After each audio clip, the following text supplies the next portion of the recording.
taking time to be here. And I want to thank our brothers for their courage, for their strength, for also carving time out of their schedules to be here. You know, I guess I would answer Akenji's right on point question about the history of the activism to say there have been, throughout the 82 years, people who have stood up, people who have said, no, we can't take this anymore.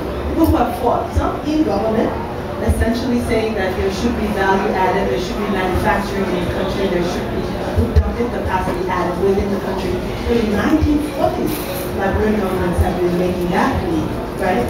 But they've also been community members who have spoken out about the toxic waste being dumped for decades, and workers speaking out for decades. And I really believe that we have these opportunities when a window opens, a window for change.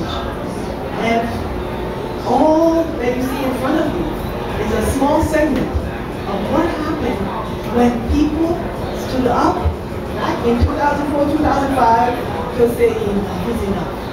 And there was a unique coming together of a change of government in Liberia, of an opening in the space for activists, for progressives to stand firm, right? Of people willing to hold up a vision of a better world and willing to work together. And it's been extraordinary. It's been complicated, but it's been extraordinary. Because in this campaign, what you have had are the communities impacted by the dumping of the toxic waste who have stood up. They started to stand up and to organize the concerned citizens of Owens Grove. And what happened? Firestone, over the last 2 years, they made some cosmetic changes. They essentially created a piping to route the toxic waste to another community, thinking, oh, we'll keep that side quiet and we'll dump it on the other side of the same river. But guess what? That other community is beginning to organize too. They are beginning to organize and to stand firm to say no.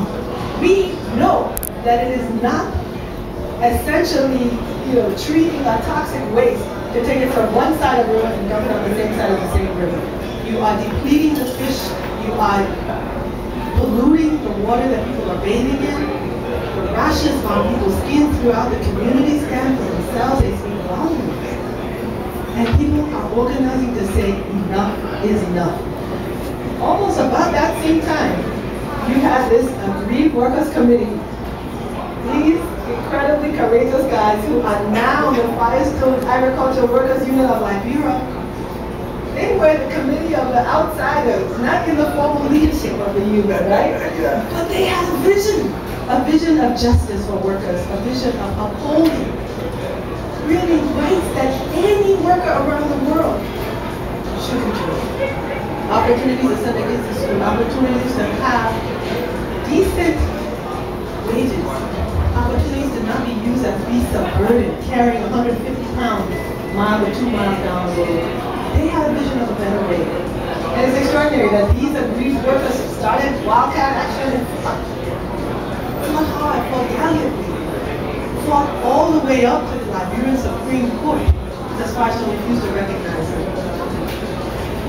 And it was also the extraordinary work of Liberian human rights activists, environmental justice activists, green advocates, founded by Alpha Miguel. It was this network. You see him, but he founded this network of environmental justice lawyers, Liberian lawyers committed to environmental justice.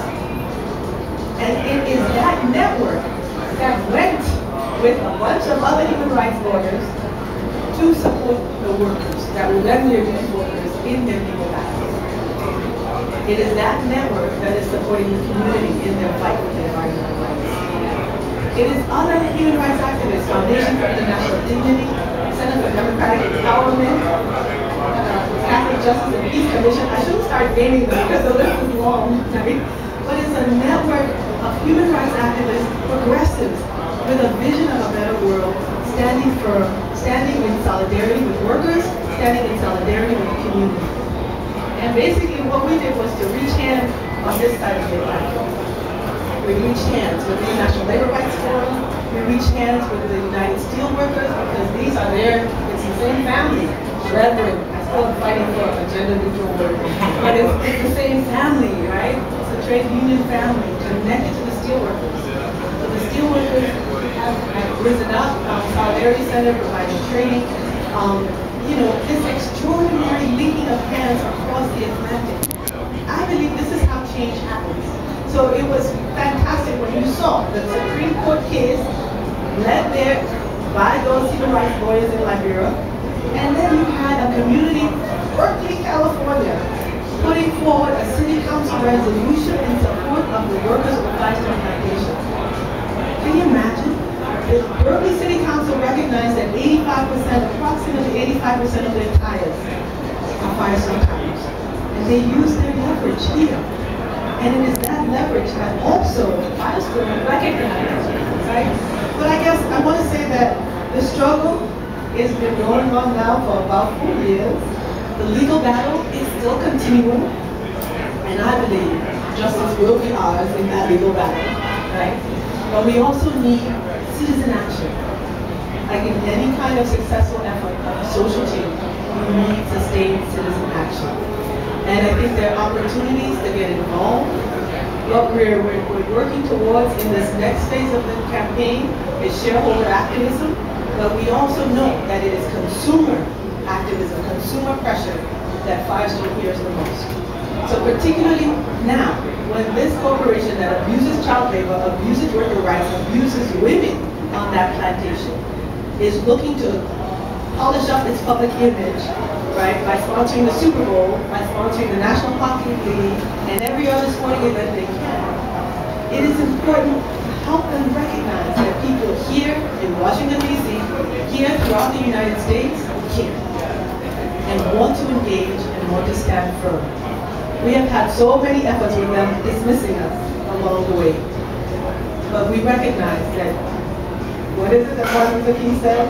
The arc of the moral universe is long, but it bends towards justice. And we believe that justice will be ours if we keep firm. If we keep firm, and if we continue to link hands there in Liberia, here in the United States, to keep the pressure going. What does change look like?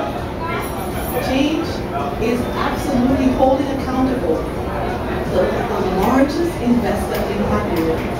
And remember, this is also FIRESTONE's largest rubber operations in the world. It's holding them accountable because so many other investors are taking their lead from FIRESTONE.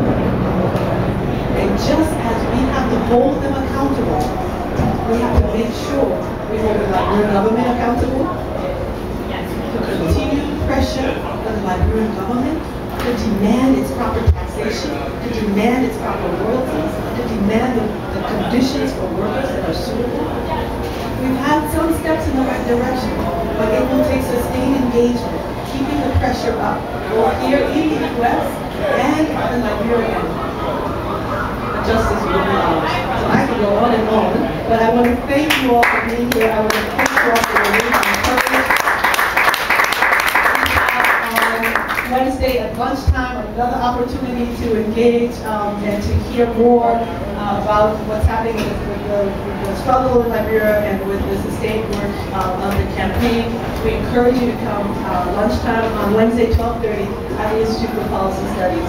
But we really just encourage you to stay connected, stay involved, and thank you for all you've done so far. Thank you so, so much.